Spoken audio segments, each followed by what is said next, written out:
जी कैफ 7 आज के लेक्चर का आगाज करते हैं। लेक्चर नंबर हमारा है 12, चैप्टर चल रहा है 2, जिसमें हम 1 बाय 1 मेमोरेंडम की डिफरेंट क्लासेस को अंडरस्टैंड कर रहे हैं, पढ़ रहे हैं। इसमें हमने एक दफ़ा तो सारी जितनी भी क्लासेस हैं उन सबको देख लिया, पढ़ लिया। फिर उसके बाद 1 बाय 1 डिटेल में डिस्कशन चल रही थी। नेम क्लास हमने पढ़ा था प्रीवियस लेक्चर में। आज के लेक्चर में हम फर्दर क्लासेस की तरफ जाएंगे, लेकिन उनकी तरफ चलने से पहले नेम क्लास के जो आपकी होम असाइनमेंट थी उसको डिस्कस कर लेते हैं। होम असाइनमेंट आपने अटेम्प्ट किया है? शाबाश, चलिए तो डिस्कशन करते हैं होम असाइनमेंट के ऊपर। सबसे पहले question 4, printing private limited wants to change its name to printing and marketing private limited. क्या प्रिंटिंग प्राइवेट लिमिटेड से printing and marketing private limited नाम रखे तो ये चेंज इन नेम है? बिल्कुल चेंज इन नेम है ये। Under the provisions of Company Act 2017, describe the steps to be followed by PL for changing its name and matters to be complied with after the change of name. Requirement में दो चीजें पूछ रहा है। पहली चीज पूछ रहा है स्टेप्स बताइए जो कि नाम को चेंज करने के लिए फॉलो करने होंगे, ठीक है। और दूसरा matters to be complied with after the change of name. Name change करने के बाद कौन कौन से मैटर्स को कंप्लाई करना होगा, दो चीजें बतानी है। सबसे पहले नेम चेंज करना है कंपनी ने, क्या प्रोसीजर फॉलो करें? सबसे पहले प्रपोज नेम के लिए रजिस्ट्रार के पास अप्लाई करें कि वो अवेलेबल है भी कि नहीं। फिर इसके बाद स्पेशल रेजोल्यूशन पास करनी है दूसरे नंबर पे। तीसरे नंबर पे स्पेशल रेजोल्यूशन और अल्टर्ड मेमोरेंडम की कॉपी रजिस्ट्रार को सबमिट करवानी है और अप्लाई करना है कि इसको रजिस्टर करें। और फोर्थ स्टेप पे रजिस्ट्रार अगर रजिस्टर कर देगा तो new certificate of incorporation issue कर देगा। क्लियर? अगर चेंज हो जाए तो उसके बाद कौन से मैटर्स को कंप्लाई करना है? 90 डेज तक ओल्ड नेम को न्यू नेम के साथ मेंशन करना है। किस किस जगह पे? Outside every place of business और बिजनेस डॉक्यूमेंट्स के ऊपर। करेक्ट, ये पिक कर लिया आपने क्वेश्चन। इसमें कोई इशू हो तो बताइए। क्वेश्चन लिखा था कि describe step to be followed by PL, कि जो कंपनी जो चेंज कर रही है वो क्या स्टेप फॉलो करेगी। तो जो issuance of new certificate of incorporation है ये तो रजिस्ट्रार ने करना है। देखिए यहाँ पे कह रहा है कौन से स्टेप्स हैं जो कंपनी ने फॉलो करने हैं। तो इनका कहना यह है कि सर जो सर्टिफिकेट ऑफ इनकॉर्पोरेशन वाला स्टेप है वो तो रजिस्ट्रार करना है, कंपनी ने थोड़ा ही करना होता है। तो याद रखिए हम सारा प्रोसेस उसको बताते हैं, ठीक है, सारा प्रोसेस को बताते हैं। अगर इसमें बाज़ औक़ात कमीशन भी ऐड हो जाता तो हम ये भी लिखते, कमीशन वाला पॉइंट भी लिखते हैं। इनफैक्ट वो हमसे पूरा प्रोसेस पूछ रहा है इसका, जिसमें ज्यादा स्टेप्स तो जाहिर है कंपनी ने ही लेने हैं, कंपनी की तरफ से ही होंगे। लेकिन चूंकि कंपनी के स्टेप्स जो हैं वो रजिस्ट्रार या कमीशन के स्टेप्स के ऊपर भी डिपेंडेंट होते हैं, तो इसीलिए उनके स्टेप्स भी हम लिखेंगे। जैसे फर्ज कीजिए अगर रजिस्ट्रार की तरफ से कंफर्मेशन वाला पॉइंट ना लिखें हम, तो फिर जो नेक्स्ट है कि requirement should be complied after change of name, ये थोड़ा मुश्किल हो जाता है कि जब रजिस्ट्रार की तरफ से कंफर्मेशन हुई नहीं या हमें पता नहीं चला उसने कंफर्म कर दिया कि नहीं चेंज ऑफ नेम, तो हम कैसे फिर इस रिक्वायरमेंट को पूरा कर सकते हैं। तो असल में जो उसका ऑब्जेक्टिव होता है वो बेसिकली पूरा प्रोसेस हमने उसको बताना है, लीगल प्रोसेस जो चेंज ऑफ नेम के लिए जरूरी है। Next comment, whether a company can be registered with propose names in following cases. पहला केस, a company named ABC fertilizers limited is already registered. Another company with the propose name ABC fertiliser limited. अगर आप note करें तो पहली नजर में आपको लगता है कि एक ही नाम है, लेकिन बाद में आप देखें तो एस और जेड का फर्क है, स्पेलिंग्स आर डिफरेंट। तो क्या डिफरेंट स्पेलिंग करके आगे पीछे करके ई आई चेंज करके नेम रखा जा सकता है? वो भी आइडेंटिकल नेम ही समझे जाते हैं, याद रखिएगा। अलाउड नहीं है। तो ए केस में चेंज ऑफ नेम अलाउड होगा क्या? नहीं, ये fertiliser ABC fertiliser limited allowed नहीं होगा क्योंकि नेम ऑलरेडी रजिस्टर्ड कंपनी के साथ मैच करता है। B, a proposed company with the name spread violence private limited. Undesirable word, बिल्कुल। C, a proposed business trading in industrial machinery with proposed name industry bank limited. Machinery में deal करता है लेकिन नाम में बैंक, मशीनरी की बजाय bank का वर्ड यूज कर रहा है, तो ये एप्रोप्रिएट नहीं, डिसेप्टिव है ना, धोखा देना है। मशीनरी वाला कह रहा है मैं बैंकिंग, नाम से लग रहा है कि जैसे बैंक का बिजनेस है।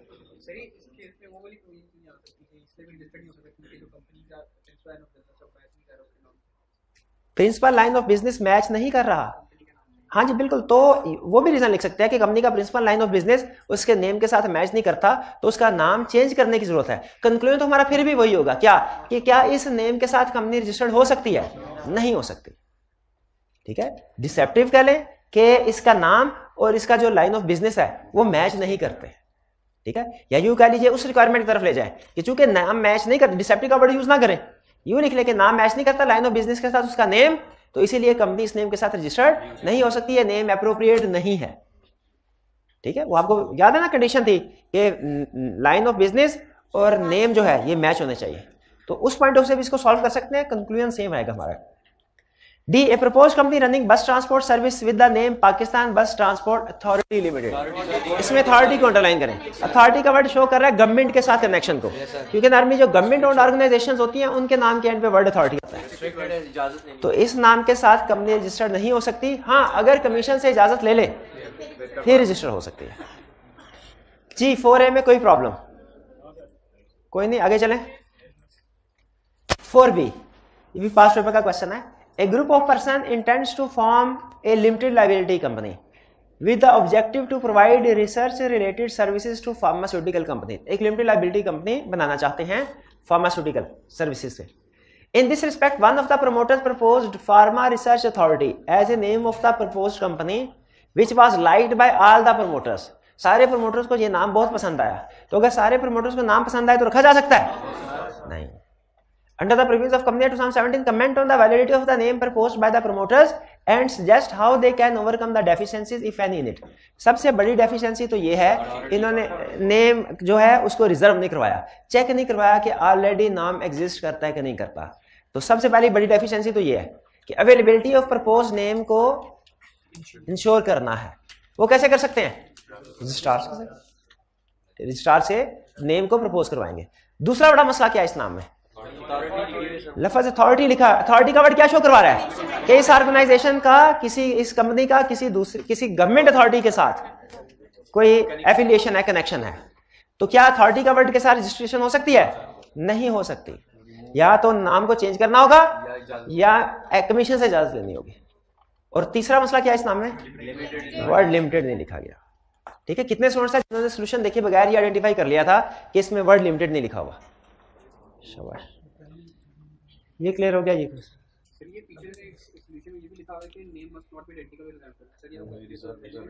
नहीं, देखिए ये तो अंडरस्टूड होता है कि किसी भी कंपनी का कोई भी नाम रखना है ना, तो आपने पहले अवेलेबिलिटी को इंश्योर कर लेना है। उन्होंने कहा सर केस में कहीं पे भी ये डिस्कस नहीं हुआ कि किसी एग्जिस्टिंग कंपनी के नाम के साथ ये रिजेंबल करता है। तो आपने नेम रिजेंबलिंग वाला पॉइंट क्यों लिखा हुआ है? इसलिए कि जब भी कोई भी नाम रखता है ना किसी कंपनी का, उसकी अवेलेबिलिटी को कंफर्म करवाना लाजमी है। ये लाजमी स्टेप होता है जो कि हर केस में जब भी आपने किसी कंपनी का नाम रखना है तो उसकी अवेलेबिलिटी को लाजमी कंफर्म करवाना होता है। तो क्वेश्चन में उसका जिक्र नहीं किया, इसलिए हमने इस पॉइंट को ऐड किया। जी जी जी जी इस क्वेश्चन देखिए, उसमें उसने पूछा है वैलिडिटी ऑफ नेम और how can deficiency be overcome. तो हम बताएंगे नाम में इशू क्या है, कौन सा इशू है जिसकी वजह से नेम वैलिड नहीं है, और फिर उसके सामने बताएंगे कि कैसे इस डेफिशिएंसी को ओवरकम किया जा सकता है। ठीक है, इसमें लीगल प्रोविजंस नहीं आएंगे, इसमें इशू आएगा कि इशू क्या, प्रॉब्लम क्या है, वीकनेस क्या है नाम में, और फिर उसको कैसे दूर किया जा सकता है। जो ओवरकम लिखेंगे तो उसमें प्रोविजन की एप्लीकेशन, ओवरकम बेसिकली प्रोविजन ही की एप्लीकेशन होती है। जी ये हमारे क्वेश्चंस कंप्लीट हो गए। इसके बाद हम चलते हैं कंसेप्ट की तरफ। जी सबसे पहले प्रीवियस लेक्चर में हमने नेम क्लास के बारे में स्टडी किया था। कोई क्वेश्चन पूछना चाहते हो तो पूछ लीजिए। जी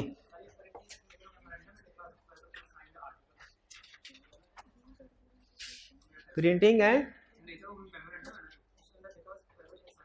उसमें आर्टिकल्स का लफ्ज़ लिखा हुआ है तो उसको काट के मेमोरेंडम कर लें। असल में सब्सक्राइबर्स ने मेमोरेंडम भी और आर्टिकल्स भी दोनों साइन करने होते हैं। तो भाई कह रहे हैं सर ऊपर हेडिंग मेमोरेंडम के नीचे लफ्ज़ आर्टिकल्स लिखा हुआ है, तो वो गलती से टाइपिंग एरर हो गया होगा, उसे आर्टिकल्स की बजाय मेमोरेंडम लिख दीजिए। ठीक है जी, अच्छा बड़ा खुश हुआ है गलती से, हाँ सर की गलती निकाली हम। चलिए कोई बात नहीं, अच्छी बात है, गलती है, मैं मानता हूँ, इसमें कोई बात की बात नहीं है। आपको हाँ गलती से टाइपिंग एरर की मिस्टेक हो गई है। जी और कोई क्वेश्चन? हाँ पब्लिकेशन ऑफ नेम का मतलब है कि कंपनी अपने नाम को कैसे कम्युनिकेट करेगी लोगों तक, किस किस मोड के जरिए से कम्युनिकेट करेगी। एडवर्टाइजमेंट कह सकते हैं, लेकिन स्पेसिफिकली इसका मकसद एडवर्टाइजमेंट नहीं होता। एडवर्टाइजमेंट में तो कंपनी अपने पूरे बिजनेस को प्रमोट कर रही होती है ना, ये तो सिर्फ नाम को शो करवाना है। तो ये बताना चाह रहे हैं कि नाम किस किस जगह पे शो करवाया जाएगा, कंपनी के लिए किस किस जगह पे अपना नाम शो करवाना लाजमी है, यहाँ पे वो डिस्कशन हो रही है। जी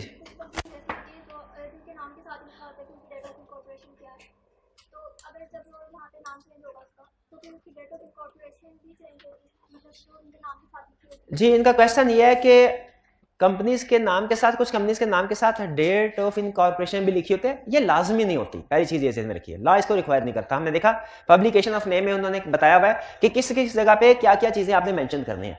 तो date of certificate of incorporation place of business में मेंशन करना लाजमी है, लेकिन हर जगह नाम के साथ डेट ऑफ इनकॉर्पोरेशन मेंशन करना लाजमी नहीं होता। लेकिन जो पुरानी कंपनीज होती है ना, वो कस्टमर को ये बताने के लिए कि हम बहुत अरसे से काम कर रही हैं, वो बाज़ औक़ात लिखती हैं नाम के आगे एस्टैब्लिश्ड इन 1951, सिंस 1962, जो भी है, ये रिक्वायर्ड नहीं होता पहली चीज़ ये, ठीक है। आप अपनी मर्जी से लिखना चाहें लिख सकते हैं। इनका दूसरा क्वेश्चन कि सर जब कंपनी अपना नेम चेंज करेगी और registrar Altered certificate of incorporation issue करेगा, तो उसमें क्या कंपनी की डेट ऑफ इनकॉर्पोरेशन भी चेंज हो जाएगी?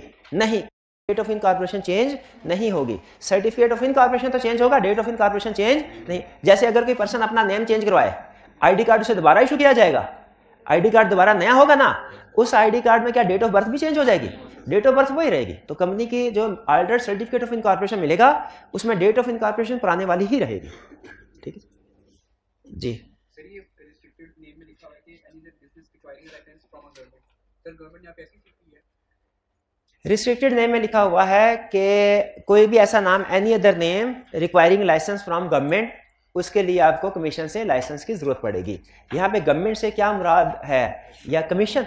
नहीं, देखें, गवर्नमेंट से मुराद कमीशन और इसके अलावा दूसरी रेगुलेटरी अथॉरिटीज भी हो सकती हैं, क्योंकि जैसे पाकिस्तान में अगर आप बैंकिंग बिजनेस स्टार्ट करना चाहते हैं, आपको स्टेट बैंक ऑफ पाकिस्तान की अप्रूवल की जरूरत पड़ेगी, ठीक है। इसी तरह आपको पीटीए की जरूरत पड़ेगी अगर आप टेलीकॉम सेक्टर में कंपनी स्टैब्लिश करना चाहते हैं, या जो दूसरी अथॉरिटीज है, रेगुलेटरी अथॉरिटीज है।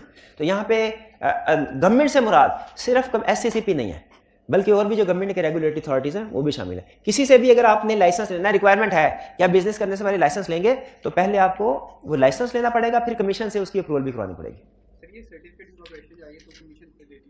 सर्टिफिकेट ऑफ इनकॉर्पोरेशन कमीशन देती है? नहीं, रजिस्ट्रार देता, बिल्कुल ऐसे ही। सर्टिफाइड कॉपी किसकी? नहीं, सर्टिफिकेट ऑफ इनकॉर्पोरेशन और कंसेप्ट है, सर्टिफाइड कॉपी और कंसेप्ट है। आप क्या पूछना चाह रहे हैं? किस चीज की सर्टिफाइड कॉपी? सर्टिफाइड कॉपी तो जनरल टर्म है ना। Certified copy of certificate of incorporation, वो रजिस्ट्रार से जो कॉपी मिलती है उसी को फोटोकॉपी करवा के हम उसका डिस्प्ले करवा देते हैं। जी बिल्कुल, वही सर्टिफाइड कॉपी, ठीक है। यहाँ पे सर्टिफाइड से मुराद जो रजिस्ट्रार ने सर्टिफाई कर दिया। और की question? New certificate of incorporation और altered certificate of incorporation. New certificate of incorporation और अल्टर्ड सर्टिफिकेट ऑफ इनकॉर्पोरेशन में कोई फर्क नहीं है, कोई फर्क। आप न्यू का वर्ड यूज कर लें, अल्टर्ड का वर्ड यूज कर लें, एक ही बात है। और की क्वेश्चन?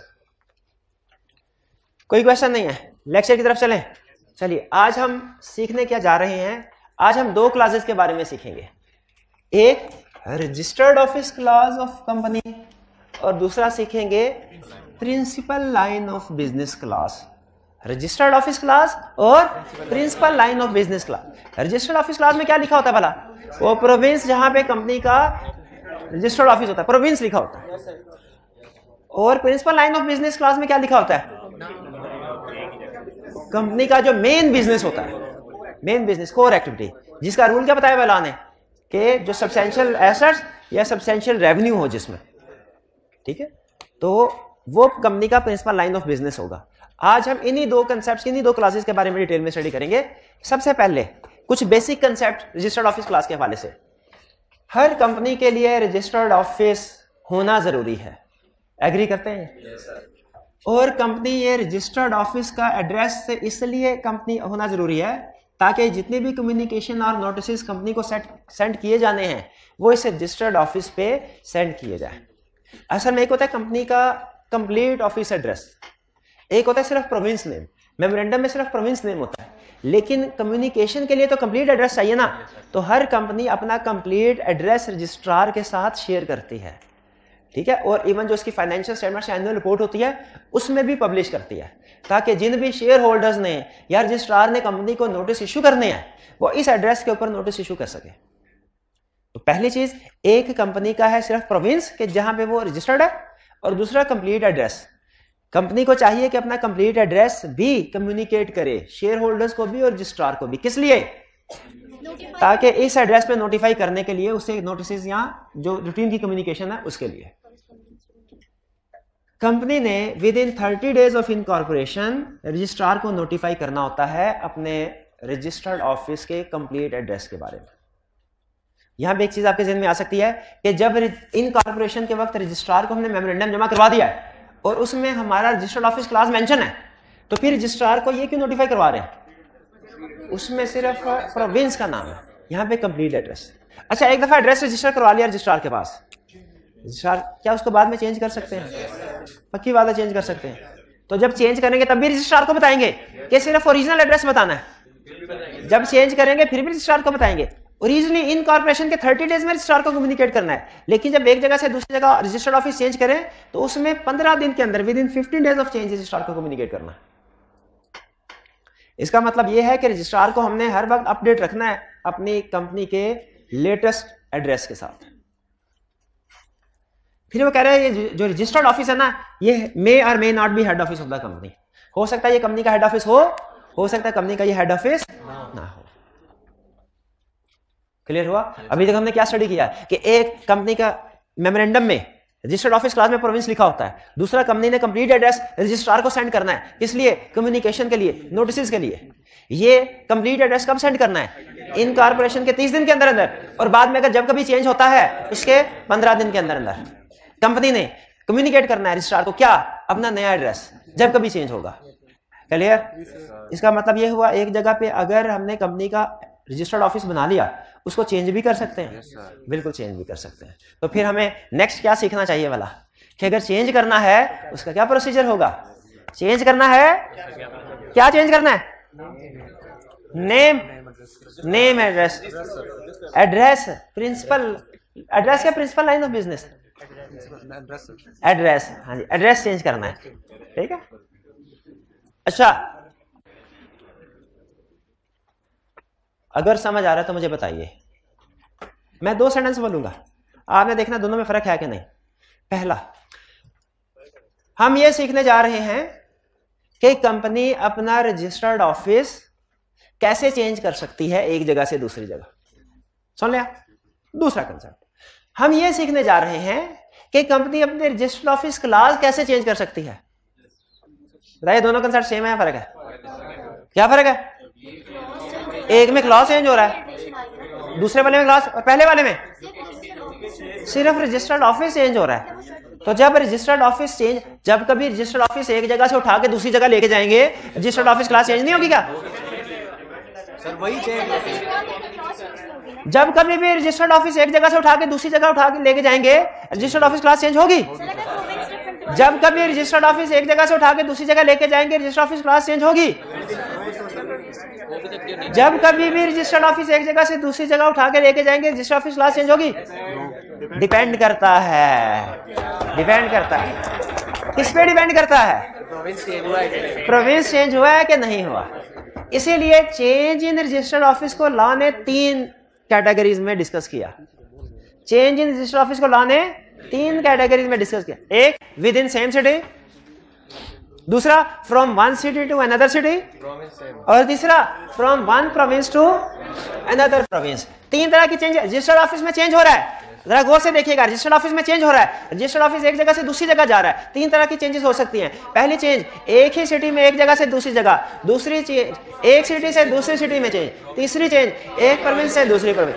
ये जो पहली चेंज है, ये जो दूसरी चेंज है, इनमें रजिस्टर्ड ऑफिस क्लास चेंज नहीं होगी। रजिस्टर्ड ऑफिस चेंज होगा, रजिस्टर्ड ऑफिस क्लास चेंज नहीं होगी। लेकिन ये जो तीसरा केस है, from one province to another, इसमें रजिस्टर्ड ऑफिस क्लास भी चेंज होगी। मेरी बात समझ आई? अब सबसे आसान मेथड कौन सा वाला? एक ही शहर के अंदर रहते एक जगह से दूसरी जगह शिफ्ट करना, या एक शहर से दूसरे शहर में शिफ्ट करना, या एक प्रोविंस से दूसरे प्रोविंस में शिफ्ट करना। सबसे आसान क्या है? एक ही सिटी से दूसरी सिटी में शिफ्ट करना, एक ही within the same city, एक जगह से दूसरी जगह शिफ्ट करना। क्या करना पड़ता है इसके लिए? With in the same city आपने रजिस्टर्ड ऑफिस शिफ्ट करना है। ठीक है? माल रोड से गुलबर्ग में जाना है, गुलबर्ग से गार्डन टाउन, ठीक है, गार्डन टाउन से मॉडल टाउन, एक ही सिटी के अंदर। चौरंगी से औरंगी, औरंगी से कोरंगी, है?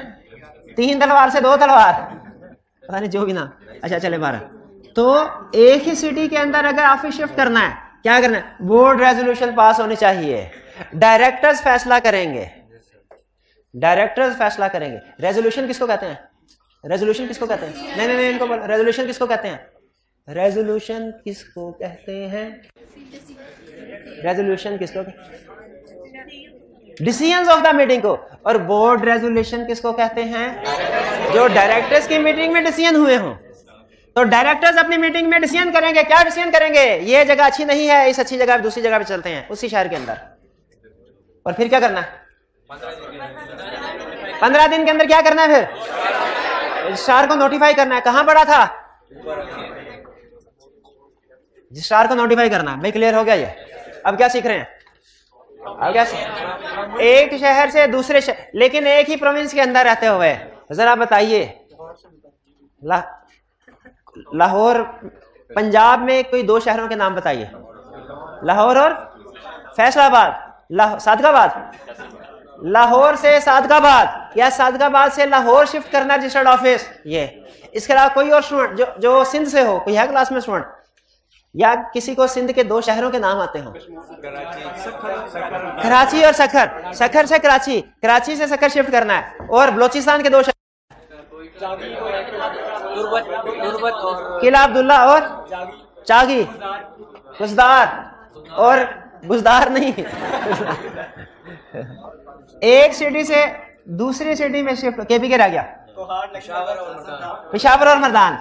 एक ही प्रोविंस के अंदर रहते हुए एक सिटी से दूसरी सिटी। तो इसका मतलब है ये वाले काम तो होंगे ही होंगे, शायद कोई और काम भी हो। बोर्ड रेजोल्यूशन पास होगी? पास होगी। रजिस्ट्रार को 15 डेज में नोटिफाई किया जाएगा? किया जाए। तो एडिशनल स्टेप क्या हुआ? स्पेशल रेजोल्यूशन भी पास की जाएगी। अच्छा, यहाँ पे ये नहीं मेंशन किया हुआ स्पेशल रेजोल्यूशन डायरेक्टर्स की मीटिंग में पास की जाएगी कि मेंबर्स की मीटिंग में? स्पेशल रेजोल्यूशन और ऑर्डिनरी रेजोल्यूशन के वर्ड यूज ही जनरल मीटिंग के कंटेक्स्ट में होते हैं, जनरल मीटिंग में होते हैं। बोर्ड रेजोल्यूशन पास कर दी, स्पेशल रेजोल्यूशन पास कर दी, 15 दिन के अंदर रजिस्ट्रार को नोटिफाई कर दिया। अगर आप एक ही अच्छा मुझे बताइए कैसा हो सकता है एक प्रोविंस में एक से ज्यादा रजिस्ट्रार हो? एक प्रोविंस में एक से ज्यादा रजिस्ट्रार हो सकते हैं? साबित कीजिए, साबित कीजिए। हमने वो पढ़ा था, एक इस्लामाबाद में ऑफिस ऐसे 8 रीजनल ऑफिस। उसमें बताइए पंजाब में कितने? हर रीजनल ऑफिस में रजिस्ट्रार बैठता है ना? तो बताइए पंजाब में कोई रीजनल ऑफिस कौन कौन से, कहाँ का?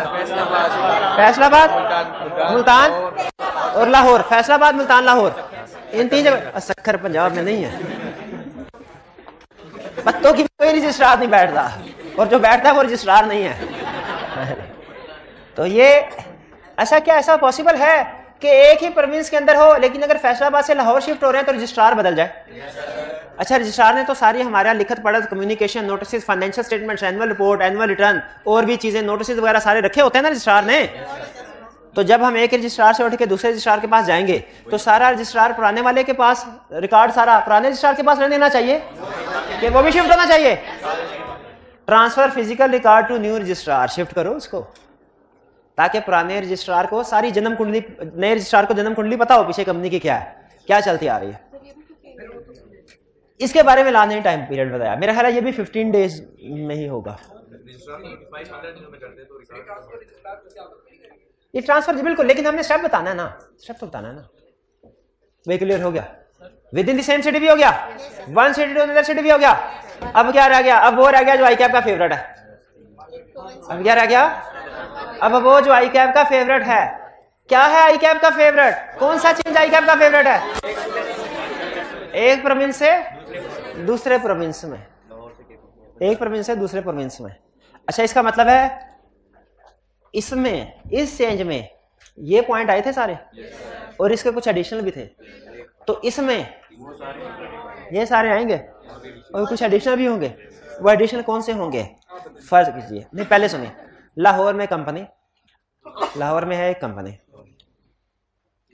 मैंने कंपनी, इन बैंक है ये, या ये भाई, इनसे उधार लिया, इनसे मैंने 50 मिलियन उधार लिया, और फिर ने कहा महीने के बाद आपको उधार वापस कर दूंगा। ये चले गए, महीने के अंदर अंदर मैंने कंपनी का रजिस्टर्ड ऑफिस शिफ्ट करवाया लाहौर से और पहुंच गया कराची। कराची, अब मुझे बताइए क्या ये भाई जिन्होंने उधार दिया हुआ है, ये मुझे कलेक्शन के लिए हर दूसरे तीसरे दिन कराची आ सकते हैं? जब भी कराची, ये पहले दिन कराची आया, मैंने कहा सर अभी नहीं, अगले हफ्ते आपको पेमेंट कर दूंगा। ये अगले हफ्ते फिर आए, मैंने कहा सर अभी रेंज नहीं हो सका, 3-4 दिन और ठहर जाए, बंदे ले गए। भाई ये ऐसे कर सकता हूँ कि नहीं, ये तंग आ जाएंगे और हो सकता है चक्कर लगा लगा के थक के इतनी दूर अब कौन जाए, चलो सबर ही कर लेते हैं। तो बाज़ औक़ात जब रजिस्टर्ड ऑफिस क्लास चेंज होती है तो इसमें जो कंपनी के एग्जिस्टिंग मेंबर या क्रेडिटर्स होते हैं, खास तौर पे क्रेडिटर खास तौर पे, वो इससे अफेक्ट हो सकते हैं कि हमने पैसे तो इसलिए दिए थे कि साथ ही कंपनी का घर है, जब चाहे आते जाते पूछ लेंगे, लोन वापस ले लेंगे। ये तो अब 7 समंदर पार चली गई कंपनी, अब उधर इतनी दूर कौन जाए, उधर आने जाने में 4-5 चक्कर और लगे तो हमारी एफर्ट ज़्यादा लगेगी, पैसे ज़्यादा लगेंगे और जितने पैसे हमने दिया हो सकता है उतने ज़्यादा खर्चे हो जाए। तो ऑनलाइन में इतना वो अच्छा, इतना अच्छा होता तो हमें पैसे दे के ना निकलता ऑनलाइन। हाँ ऑनलाइन हमने फोन करेंगे, रुकेगा मैं आपको फोन का इंतजार कर रहा था, ये नहीं ऑनलाइन ट्रांसफर आया, ऐसे नहीं होता।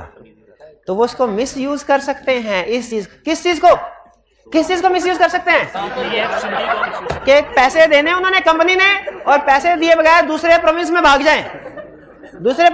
जाएं, और खास तौर पे ऐसे प्रोविंस में जहां पे अक्सर बोरियां बरामद हो जाती हैं। तो हम तो नहीं, उधर रिस्क हो जाएगा ना, हो जाएगा कि नहीं हो जाएगा।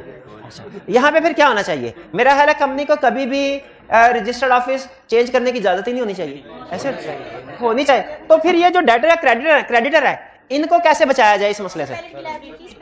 हाँ, पहले इनकी लायबिलिटी पे कर दें या पहले इनकी रजामंदी ले लें। रजामंदी नहीं होती तो इनका डेट सेटल कर दें, लेकिन बहरहाल पहले इनको तसल्ली तशफ़ी दें, इनकी इजाजत हो तो कंपनी शिफ्ट करे वरना ना करे। इससे एग्री करते हैं? बिल्कुल। इसलिए दरमियान में इस सिचुएशन में कमीशन आ गया। कमीशन किस लिए आया? कमीशन सिर्फ एक काम के लिए आया, interest of creditor and members को सिक्योर करने के लिए। कमीशन सिर्फ एक काम के लिए आया, किस काम के लिए? Interest of creditor and members को इंश्योर करने के। ये क्रेडिटर किसको कहते हैं? लॉ में क्रेडिटर किसको कहते हैं? जिससे उधार सामान खरीदते हैं। हाँ, जिससे कोई भी उधार लिया, सिर्फ उधार सामान, अकाउंटिंग में सिर्फ उधार सामान कहते हैं क्रेडिटर, लेकिन लॉ में हर वो बंदा जिसको आपने 1 रुपया भी देना है ना, जिसको आप देनदार हैं आप जिसके, उसे क्रेडिटर कहते हैं। इवन लिस्ट में लॉ कहता है जो आपके एम्प्लॉइज है ना, अगर आपने उनको सैलरी नहीं दी वो भी आपके क्रेडिटर है।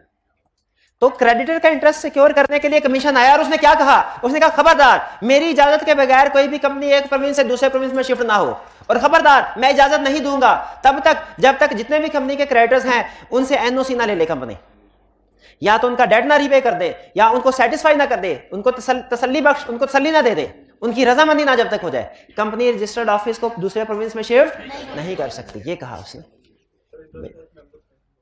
इंटरेस्ट ऑफ मेंबर ज्यादा फोकस क्रेडिटर्स पे करना है, लिखते हुए क्रेडिटर मेंबर्स भी लिख देना, ज्यादा फोकस किस पे करना है? आपने किसी कंपनी के 10% शेयर लिए, ठीक है, आपने कहा मैं भी ट्विटर के 11% शेयर लेता हूं, मैं भी उसका मेजॉरिटी शेयर होल्डर बन जाऊंगा। ट्विटर फर्ज कीजिए लाहौर में थी, जैसे ही आपने 11% शेयर लिए, उन्होंने कहा भागो अब इस शेयर होल्डर से जान छुड़ाओ, कराची में चलते हैं, उधर जिंदगी बसर करते हैं। ट्विटर कंपनी भाग के कराची में पहुंच गई, इंटरेस्ट इफेक्ट हो गया कि नहीं आपका? आप मेंबर है, हालांकि उसने स्पेशल रेजोल्यूशन पास की होगी, हालांकि बाकी के 80-85% शेयर होल्डर ने अप्रूवल दे दी होगी, लेकिन आपसे बचने के लिए बाकी शेयर होल्डर भी आपसे तंग थे, तो आपका इंटरेस्ट इफेक्ट हो गया क्या? इंटरेस्ट इफेक्ट हो गया ना। इसीलिए क्रेडिटर और मेंबर दोनों का इंटरेस्ट इफेक्ट हो सकता है, लेकिन ज्यादा किसका इंटरेस्ट इफेक्ट होता है? क्रेडिटर्स का। क्योंकि देखिए कंपनी फिर भी मेंबर्स है ना, फिर भी पूछ के कंपनी शिफ्ट होती है। मेंबर से कैसे पूछ के शिफ्ट होती है? बोला स्पेशल रेजोल्यूशन। क्रेडिटर को तो लिफ्ट नहीं करवाते, तब जब कंपनी क्रेडिटर को लिफ्ट नहीं करवाती तो क्या क्रेडिटर का कोई वाली वारस नहीं है, कोई उनको पूछने वाला नहीं है कमीशन। अब देखिए जरा, अब देखिए भाई, वारस को भूल जाए और वली खान को भी भूल जाए, ये इधर फोकस कीजिए। वन प्रोविंस से अनदर प्रोविंस में ऑफिस शिफ्ट होने वाला है, स्टेप नंबर 1 क्या करना है? अच्छा, ये पहला फैसला डायरेक्टर्स की तरफ से होता है, पास बोर्ड रेजोल्यूशन। फिर दूसरे नंबर पे क्या करना है? पास स्पेशल रेजोल्यूशन। 75% मेंबर्स की अप्रूवल आ गई, बाकी हो सकता है अभी भी कुछ मेंबर एतराज करने वाले हों, लेकिन फिर भी जाहिर आपको कोई भी फैसला होता है कुछ ना कुछ खिलाफ करने वाले होते ही हैं, लेकिन जब 3/4 मेजोरिटी होगी तो काम बन गया। Board resolution okay, special resolution okay, बागे किसके पास जाना? रजिस्ट्रार के पास? नहीं, इधर तो रजिस्ट्रार के पास गए थे। ये सिंपल केस था, ये प्रोविंस टू प्रोविंस केस है, इसमें क्रेडिटर्स का इंटरेस्ट इफेक्ट हो रहा है, इसीलिए कमीशन के पास जाएंगे, कमीशन को अप्लाई करेंगे, एप्लीकेशन, सर ऑर्डर दीजिए, हमें ऑर्डर पास कीजिए, हमें इजाजत दीजिए कि हम अपना ऑफिस शिफ्ट कर लें दूसरे प्रोविंस में। कमीशन कहेगा ठहर जाओ, मैं पहले पूछ तो लूं, किससे पूछ लूं? क्रेडिटर्स और मेंबर्स हैं। अगर क्रेडिटर्स और मेंबर्स को कोई इतराज हो तो कमीशन कहता है पहले इनको सेटिस्फाई करो, इनसे इजाजत ले लो, और अगर क्रेडिटर्स मेंबर्स को कोई इतराज ना हो तो कमीशन ऑर्डर इशू कर देता है। अच्छा, कमीशन ऑर्डर इशू करेगा, हमने रजिस्ट्रेशन फिर भी रजिस्ट्रार के पास करवानी है, हमने मेमोरेंडम की कॉपी फिर भी अल्टर्ड रजिस्ट्रार के पास सबमिट करवानी है, लेकिन अब कमीशन से ऑर्डर लेके डॉक्यूमेंट्स के साथ कमीशन का ऑर्डर भी लगेगा। यहां पे जब हमने रजिस्ट्रार को नोटिफाई किया था ना कि हम ऑफिस चेंज करने लगे हैं, तो साथ में क्या डॉक्यूमेंट लगाया था भला? Board resolution. यहां पे जब हम रजिस्ट्रार को बताया था कि ऑफिस चेंज कर रहे हैं, साथ में क्या डॉक्यूमेंट लगाया था? Board resolution, special resolution. यहां पे जब हम रजिस्ट्रार के पास अप्लाई करेंगे, तीन चीजें, बोर्ड रेजोल्यूशन की कॉपी, स्पेशल रेजोल्यूशन की कॉपी, ऑर्डर ऑफ कमीशन की कॉपी। ऑर्डर ऑफ कमीशन ना हो तो रजिस्ट्रार एक प्रोविंस से दूसरे प्रोविंस कभी भी ट्रांसफर रजिस्टर नहीं करता।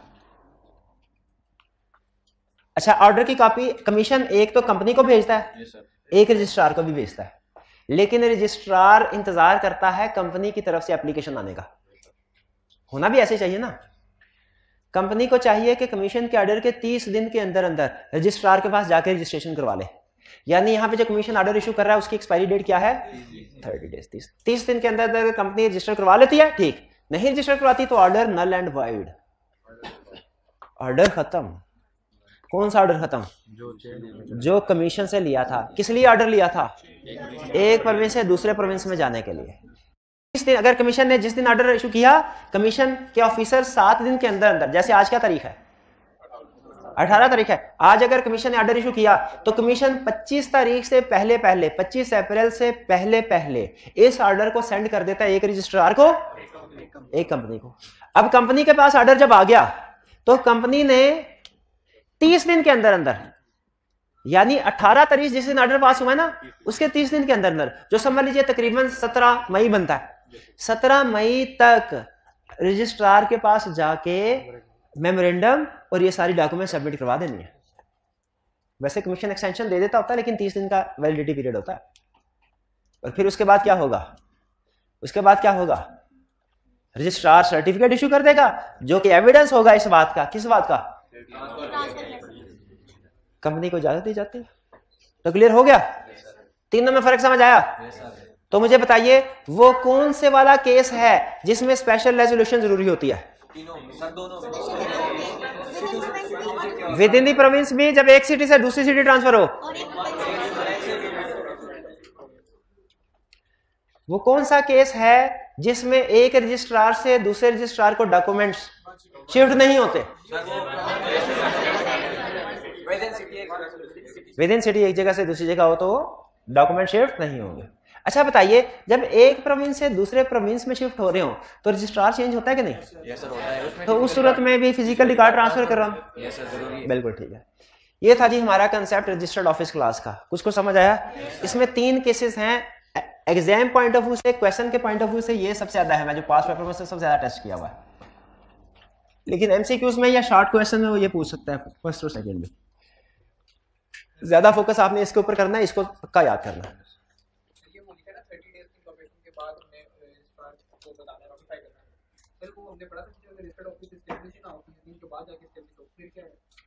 नहीं, रजिस्टर ऑफिस एस्टैब्लिश हो गया था 30 दिन में। जी बिल्कुल बिल्कुल बिल्कुल। या फिर कंपनी को एक अपना आरजी कम्युनिकेशन एड्रेस देना पड़ता है, तब तक अगर एस्टैब्लिश नहीं किया तो तब तक वो एड्रेस चलता। जी अगर इस्लामाबाद में हो रहा है सर, वो प्रोविंस में नहीं आता। हाँ, अगर इस्लामाबाद में हो रहा है तो मुल्तान से इस्लामाबाद में रजिस्टर ऑफिस ट्रांसफर हो रहा है, वो कौन सा केस लगेगा? तीसरा लगेगा सर। वो प्रोविंस, वो not forming part of province है ना, वो तीसरे वाला केस लगेगा, उस पर दूसरे वाला केस नहीं लगेगा। वो तो चेंज, देखिए सिर्फ ये वो वाला केस है जिसमें मेमोरेंडम की अल्टरेशन हो रही है। इसमें पहले दोनों केसेस में मेमोरेंडम की अल्टरेशन नहीं हो रही, तो इसलिए जब कभी मेमोरेंडम की अल्टरेशन होगी ये वाला केस लगेगा। पेशावर से इस्लामाबाद रजिस्टर्ड ऑफिस शिफ्ट हुआ, कौन से वाला केस होगा तीनों में से? कौन से वाला? थर्ड वाला। क्यों? वो वन सिटी से अदर सिटी नहीं है। यस सर, प्रोविंस है तो सही, लेकिन वो साथ साथ प्रोविंस भी तो चेंज हो रहा है। पंजाब से निकल के इस्लामाबाद में जा रहा है, पिंडी से इस्लामाबाद, तो वो भी प्रोविंस चेंज हो रहा है। पिंडी पंजाब में है, इस्लामाबाद पंजाब में नहीं, पाकिस्तान में है। हाँ, farming part part of Pakistan, not forming part of province, इसी को कहते हैं ना भाई, समझ आई। अच्छा, एक क्लास तो हो गई प्रिंसिपल रजिस्टर्ड ऑफिस क्लास। अब दूसरी अगली class principal line of business.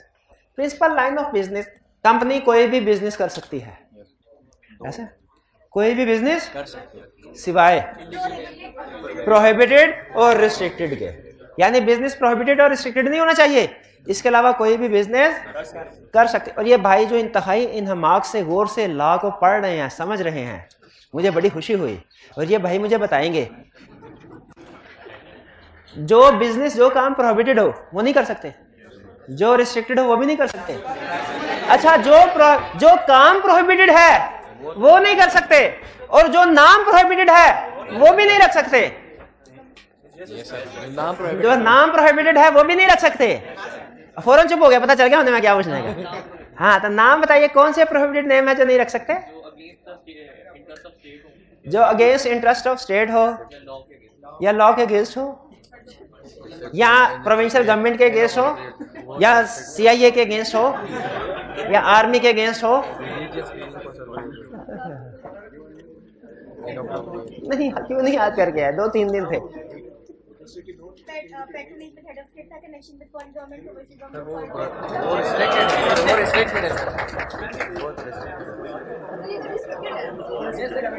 सही कहा होगा, सही कहा होगा। नहीं, रिस्ट्रिक्टेड नहीं है। Oh yes yes yes, restricted है, ये तो रिस्ट्रिक्टेड है। अच्छा, ये हमारी एग्जांपल होती थी मैनेजमेंट में, highly efficient but not effective. Highly efficient but not effective. वो एग्जांपल देते थे कि एक मैनेजर, जो दूसरे लोग 10 लाख में चीज बनाते हैं ना, आपका एक मैनेजर वो 10,000 में चीज बना दे, उसे कहते हैं हाईली एफिशिएंट। लेकिन मार्केट में वो 1000 रुपए की भी ना बिके, वो पुराने मॉडल की बना तो बारह यार ठीक है, शाबाश शाबाश। लेकिन हम आपको शाबाश देते हैं, आपने अच्छा याद किया, आपको भी शाबाश। अच्छा, आपने आइडेंटिफाई, हमें तो समझ में नहीं थी कहा क्या, उन्होंने आइडेंटिफाई कर लिया। जी मेरे भाई, आप बताएंगे रिस्ट्रिक्टेड है? वो कह रहा नहीं सर, मैं इस मसले में नहीं पढ़ता।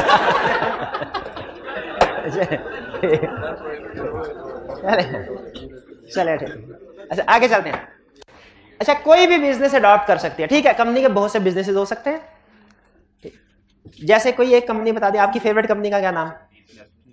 नेस्ले। बताइए नेस्ले कौन कौन सी प्रोडक्ट, कौन कौन से बिजनेस करते हैं? डेयरी प्रोडक्ट्स है, शाबाश। वाटर बेवरेजेस का बिजनेस है, शाबाश।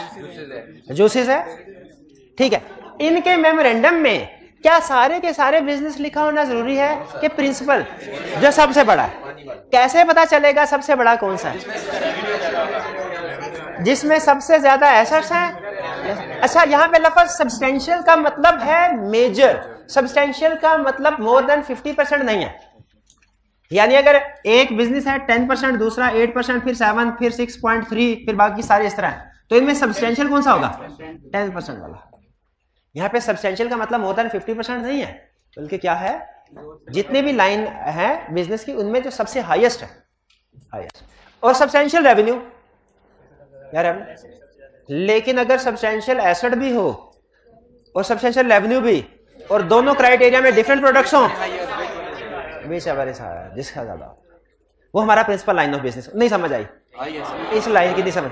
नहीं, ये जरा आप आइए ना। नहीं, ये समझ है, कोई नहीं समझ। नहीं, बैठे रहे। हाँ, क्वेश्चन 8, पेज 29। क्वेश्चन 8 ICAP की बुक में है, एग्जाम्पल 2। हाँ जी, इसमें क्या कह रहा है? कह रहा है TSF Mills Limited is being proposed to be registered to carry on business involving manufacture and sale of textile, sugar and flour products। 3 तरह की प्रोडक्ट्स हैं। Extracts from financial projections are, जो अंदाजा है कि फ्यूचर में क्या प्रोजेक्शंस होंगी वो ये हैं। एस्टिमेटेड एसेट्स बताएं या एस्टिमेटेड रेवेन्यू है? बताइए एसेट्स के हवाले से, एसेट्स के क्राइटेरिया के मुताबिक प्रिंसिपल लाइन ऑफ बिजनेस कौन सा है? टेक्सटाइल। और रेवेन्यू क्राइटेरिया के मुताबिक शुगर। तो विच एवर इज, वो कौन सा हुआ? शुगर। तो कंपनी का प्रिंसिपल लाइन ऑफ बिजनेस का शुगर। ये आपको पता चल गया विच एवर इज हायर कैसे अप्लाई करना है। चलिए, ये भी हो गया। अब फिर प्रिंसिपल लाइन ऑफ बिजनेस है, नेम क्लास चेंज करना चाहे कर सकते हैं, रजिस्टर्ड ऑफिस क्लास चेंज करना चाहे कर सकते हैं। आगे सवाल में क्या पूछने लगा हूं? Principal line of business class change करना चाहे कर सकते हैं, यस कर सकते हैं। क्या करना पड़ेगा? सबसे पहले बोर्ड रेजोल्यूशन तो पास होती है, फिर स्पेशल रेजोल्यूशन। स्पेशल रेजोल्यूशन में हमने क्या पास किया होगा कि कंपनी का मेमोरेंडम चेंज करके जो प्रिंसिपल लाइन ऑफ बिजनेस है उसे ए की बजाय बी कर दिया जाए। रजिस्ट्रार को जब कभी डॉक्यूमेंट सबमिट करते हैं ना तो स्पेशल रेजोल्यूशन के साथ अल्टर्ड मेमोरेंडम भी सबमिट करवाते हैं, ताकि उसे पता चले कि स्पेशल रेजोल्यूशन की वजह से मेमोरेंडम चेंज हुआ है ना, तो चेंज होने के बाद मेमोरेंडम अब क्या है, लेटेस्ट शक्ल क्या है उसकी। स्पेशल रेजोल्यूशन पास की, अल्टर्ड मेमोरेंडम और copy of resolution with in कितने डेज? With in 30 days. वो लिखना भूल गए, कोई बात नहीं, 30 डेज लिखा हुआ ना, 30 डेज। मैं क्या सोच रहा हूं बोला, नेम जब नहीं जब रजिस्टर्ड ऑफिस चेंज किया था उसमें 15 दिन नहीं थे, 15 दिन नहीं थे नोटिफाई रजिस्ट्रार को किया, 15 दिन थे। हाँ, लेकिन एक परमिट से दूसरे परमिट 30 दिन थे, तो यहां पे भी 30 दिन है, 30 दिन है। ठीक है, ये फर्क रखना ज़हन में, इसीलिए लिंक करवा रहा हूं कि फर्क ज़हन में कहां पे 15 दिन है, कहां पे 30 दिन है। ठीक है, फिर आल्सो नेम भी चेंज करो। कब नेम चेंज करना है? जब नाम और काम अलाइनमेंट ना हो तो उसकी अलाइनमेंट करनी है। हाँ, approval of commission is not required. Approval of commission principal line of business के लिए अप्रूवल ऑफ कमीशन, हाँ जी, लेकिन रजिस्टर्ड ऑफिस क्लास चेंज करवानी हो तो कमीशन की अप्रूवल की जरूरत है। प्रिंसिपल लाइन ऑफ बिजनेस से चेंज करवाने के लिए कमीशन की अप्रूवल की जरूरत,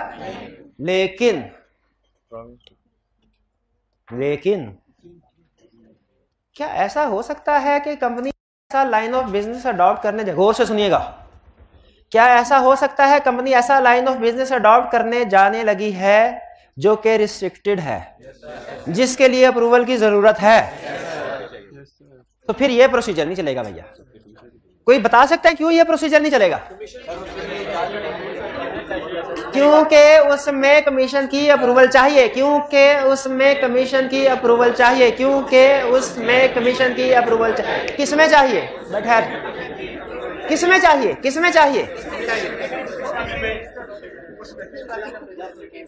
जब principal line of business change करना हो, गलत। हाँ, जब principal line of business change करके ऐसा बिजनेस अडॉप्ट करना है जो रिस्ट्रिक्टेड है, उसके लिए कमीशन की अप्रूवल चाहिए, तो फिर इसका मतलब है फिर उसका प्रोसीजर वही होगा जो कमीशन की अप्रूवल वाला है। कमीशन की अप्रूवल, कौन सा कमीशन की अप्रूवल वाला? ये वाला। क्लियर हो गया? तो normally principal line of business change करवाने के लिए कमीशन की अप्रूवल नहीं चाहिए। अगर क्वेश्चन में सिर्फ इतना पूछे ना तो हम इतना ही बता देंगे कि भैया बोर्ड रेजोल्यूशन पास करो, स्पेशल रेजोल्यूशन पास करो, अल्टर्ड मेमोरेंडम और कॉपी स्पेशल रेजोल्यूशन के साथ रजिस्ट्रार को 30 दिन के अंदर खत्म कहानी। लेकिन अगर वो कहे कि लाइन ऑफ बिजनेस चेंज करके ऐसा अडॉप्ट करने जा रहे हैं जो कि रिस्ट्रिक्टेड है, जिसके लिए अथॉरिटी की अप्रूवल चाहिए, तो फिर कमीशन की अप्रूवल लेनी पड़ेगी और उसके लिए यही प्रोसीजर होगा। तो चलिए आइए दोबारा से प्रोसीजर पढ़ते हैं। ये क्यों नहीं?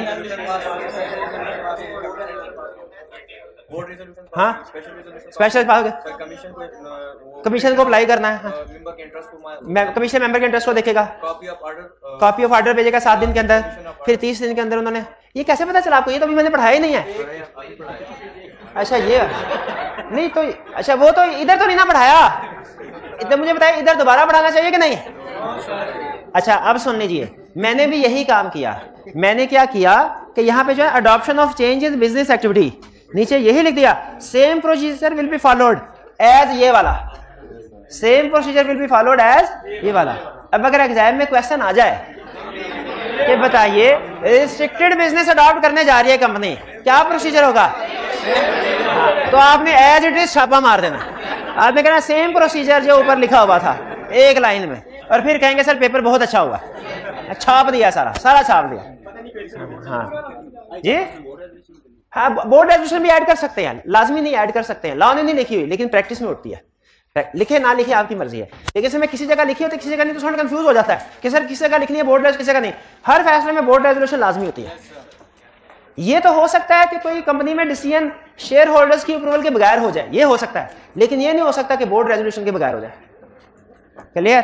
तो आज हमने लर्निंग ऑब्जेक्टिव पढ़ा है 3 और अब इसकी होम असाइनमेंट है 5, 6 और 8 तो हमने कर लिया क्लास में, 5, 6 और 7 और ये रिटन फॉर्म में मैंने चेक करना, रिटन फॉर्म में असाइनमेंट को। ठीक है, चलिए कोई क्वेश्चन पूछना चाहते हो तो पूछ लें, नहीं चलें फिर कल सही। आज का लेक्चर यहाँ पे खत्म करते हैं हम। अल्लाह हाफिज।